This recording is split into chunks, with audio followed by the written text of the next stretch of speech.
Hello every one. ഞങ്ങൾ family ആയിട്ട് മധുര മീനാക്ഷി അമ്മനെ തൊഴാനായിട്ട് പോയിട്ടുണ്ടായിരുന്നേ.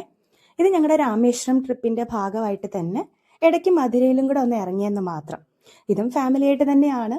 പ്രത്യേകിച്ച് ക്ഷേത്രങ്ങളാവുമ്പോൾ അച്ഛനും അമ്മയ്ക്കും ഒക്കെ അതൊരു പ്രത്യേക സന്തോഷമാണ്. അപ്പം ഞങ്ങൾ പാലക്കാട് നിന്ന് തിരുച്ചെന്തൂർ എക്സ്പ്രസ് ആണ് എടുത്തിട്ടുണ്ടായിരുന്നത്.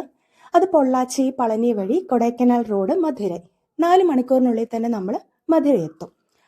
അങ്ങനെ ഞങ്ങൾക്ക് ലഗേജ് ഒക്കെ ഉണ്ടായിരുന്നു, കാരണം രാമേശ്വരത്തേക്കും കൂടെ കരുതി ഇറങ്ങിയതാണല്ലോ. അപ്പോൾ പ്ലാറ്റ്ഫോം നമ്പർ 1 തന്നെ നമുക്ക് ക്ലോക്ക് റൂം ഫെസിലിറ്റി ഉണ്ട്. അപ്പോൾ നിങ്ങൾ ലഗേജ് ആയിട്ട് വരുന്നവരാണെങ്കിൽ നിങ്ങൾക്ക് അവിടെ ലഗേജൊക്കെ സൂക്ഷിക്കാം. ഞങ്ങൾ അവിടെ ലഗേജ് എല്ലാം വെച്ചതിന് ശേഷം ഓട്ടോ എടുത്തിട്ടുണ്ടായിരുന്നു കേട്ടോ. 4-5 മിനിറ്റേ ഉള്ളൂ അമ്പലത്തിലേക്ക്. അപ്പം ഒരു ഓട്ടോ തന്നെ ഒരു 5-6 പേരുള്ള ഒരു ഫാമിലി ആണെങ്കിൽ ധാരാളമാണ്. 150 രൂപ അവർ മേടിക്കും. അങ്ങനെ ഞങ്ങളെ നടക്കൽ ഇറക്കിയിട്ടുണ്ടായിരുന്നു. പിന്നെ ഒരു കാര്യം പ്രത്യേകം ശ്രദ്ധിക്കുക, നടക്ക് ഇരുവശത്തായിട്ടും കച്ചവടക്കാരുണ്ടാവും, പൂക്കളും മറ്റു സാധനങ്ങളും വിൽക്കുന്നവർ. ചെരുപ്പ് സൂക്ഷിക്കാമെന്നൊക്കെ പറഞ്ഞിട്ട് അവർ നമ്മളെ കൊണ്ട് ചെരുപ്പ് അവിടെ വെപ്പിക്കും. എന്നിട്ട് അവരുടെ 200-300 വിലയുള്ള എന്തെങ്കിലും സാധനങ്ങൾ മേടിച്ചില്ലെങ്കിൽ അത് പ്രശ്നമാണ്. താല്പര്യമുള്ളവർക്ക് അങ്ങനെ ചെയ്യാം, കാരണം അവിടെ ഫ്രീ ചെപ്പൽ സ്റ്റാൻഡും അതുപോലെ തന്നെ ഫോണും സ്മാർട്ട് വാച്ചും ഇതൊന്നും അമ്പലത്തിൽ അലൗഡ് അല്ല. അപ്പം അത് സൂക്ഷിക്കാനുള്ള ഫെസിലിറ്റിയും നമുക്ക് അവിടെ ഉണ്ട്.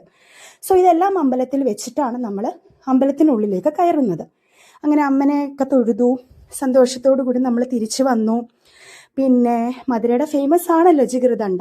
അപ്പം അതുകൊണ്ട് തന്നെ ഒരു ജിഗർദണ്ഡയൊക്കെ മേടിച്ചതാ.